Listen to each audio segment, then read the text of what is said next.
የወሲብ ፊልም እያያችሁ ራሳችሁን እያፎካከራችሁ ወደ ቢሮ የምትመጡ ሰዎች አረ ተው።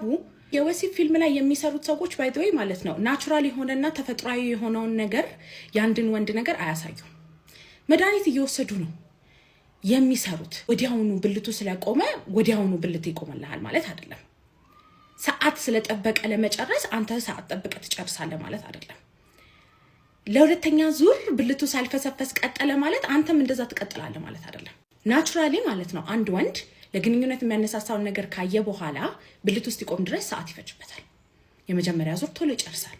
ከዛ ብልቱ ይልፈሰፈስና ትንሽ ደቂቃ ቆይቶ ኦር ትንሽ ሰዓት ቆይቶ እንደ እድሜው ለሁለተኛ ዙር ዝግጁነት ያገኛል።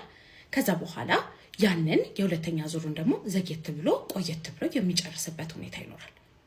ቶሎ መጨረስ ከአንድ ደቂቃ በታች ከሆነ ብልታ ለመቆም ችግር ለግንኙነት ወይም ደግሞ ጠዋት ላይ የማይቆም ከሆነ ፍላጎት ማነስ ለግንኙነት ያላችሁ ፍላጎት ጭራሽ ከሌለ ዘግይቶ መጨረስ 25 ደቂቃና ከዛ በላይ ከሆነ ለሁለተኛ ዙር ዝግጁነት ማጣት ደግሞ በብልታ ለመቆም ቢሆንም ወይም በፍላጎት ከሰዓታችሁ በላይ ለእድሜያችሁ በጣም ረጅም ከሆነ የዛኔ እነዛ ነገሮች ስንፈተ ወሲብ ይባላል። ለመታከም ደግሞ 6 ወርና ከዛ በላይ መቆየት አለባቸው። የዛኔ ሆርሞን ላይ፣ ነርቭ ላይ፣ ሳይኮሎጂ ላይ፣ ደም ስር ላይ፣ ጡንቻ ላይ ያሉ ችግሮች ሊኖሩ ይችላሉ። መታከም ትችላላችሁ። ለመታከም ከፈለጋችሁ ባዮ ላይ ባስቀመጥኩት ስልክ ቁጥር ከጠዋት 3 ሰዓት እስከ 12 ሰዓት ድረስ ብቻ በመደወል በአካል ለመምጣት ቀጠሮ ማስያዝ ትችላላችሁ። በሬ ሁሉ ጊዜ ክፍት ነው።